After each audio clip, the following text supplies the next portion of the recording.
Assalamualaikum warahmatullahi wabarakatuh.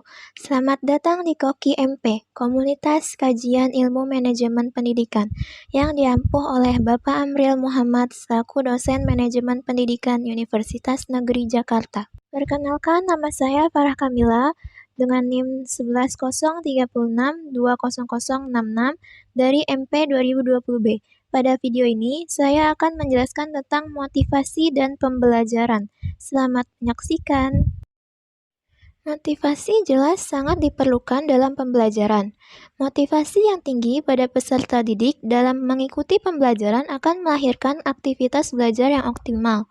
Hal itu juga dapat terlihat dari antusias peserta didik dalam kegiatan pembelajaran yang memiliki rasa ingin tahu yang tinggi terhadap materi yang disajikan oleh guru. Jadi, jika peserta didik itu mempunyai motivasi yang tinggi, maka ia akan mampu mengikuti kegiatan pembelajaran dan berhasil mencapai kompetensi tertentu. Selanjutnya adalah motivasi. Terdapat banyak sekali definisi motivasi. Nah, ini saya ambil definisi motivasi menurut beberapa ahli tertentu.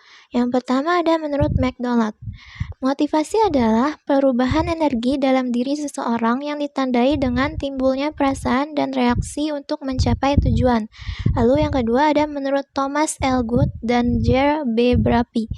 Menurutnya, motivasi sebagai suatu energi penggerak dan pengarah yang dapat memperkuat dan mendorong seseorang untuk bertingkah laku. Dan yang ketiga ada menurut Siti Sumarni. Menurutnya, motivasi secara harfiah itu adalah dorongan yang timbul pada diri seseorang secara sadar atau tidak sadar untuk melakukan suatu tindakan dengan tujuan tertentu. Sementara itu, secara psikologis berarti usaha yang dapat menyebabkan seseorang atau kelompok orang tergerak melakukan sesuatu karena ingin mencapai tujuan yang dikehendakinya atau mendapat kepuasan dengan perbuatannya. Jadi, dapat disimpulkan motivasi itu merupakan keseluruhan daya penggerak, baik dari dalam diri maupun dari luar, dengan menciptakan serangkaian usaha untuk menyediakan kondisi-kondisi tertentu yang menjamin kelangsungan dan memberikan arah pada kegiatan, sehingga tujuan yang dikehendaki oleh subjek dapat tercapai. Selanjutnya ialah belajar. Belajar pada dasarnya dapat dipandang sebagai suatu proses perubahan positif kualitatif yang terjadi pada tingkah laku peserta didik sebagai subjek didik akibat adanya peningkatan pengetahuan, keterampilan, nilai, sikap, minat, apresiasi, kemampuan berpikir logis dan kritis, kemampuan interaktif, dan kreativitas yang telah dicapai. Konsep belajar ini menempatkan manusia yang belajar tidak hanya pada proses teknis, tetapi juga pada proses normatif.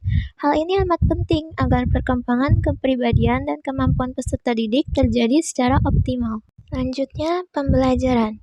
Pembelajaran adalah suatu sistem atau proses membelajarkan subjek didik atau pembelajar yang direncanakan atau didesain, dilaksanakan, dan dievaluasi secara sistematis agar subjek didik atau pembelajar dapat mencapai tujuan pembelajaran secara efektif dan efisien. Karena pembelajaran dipandang sebagai suatu sistem, maka pembelajaran terdiri atas sejumlah komponen yang terorganisasi antara tujuan pembelajaran, materi pembelajaran, strategi dan metode pembelajaran, media pembelajaran, pengorganisasian kelas, evaluasi pembelajaran, dan tindak lanjut pembelajaran seperti misalnya memberikan layanan remedial bagi peserta didik yang mengalami kesulitan belajar. Sebaliknya, jika pembelajaran dipandang sebagai suatu proses, maka pembelajaran merupakan rangkaian upaya atau kegiatan guru dalam rangka membuat peserta didik belajar. Selanjutnya, ada pentingnya motivasi dalam belajar dan pembelajaran.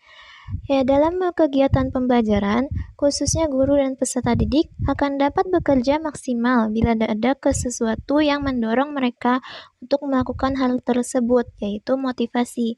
Motivasi ini berpenting, berfungsi sebagai pendorong, pengarah, dan penggerak tingkah laku.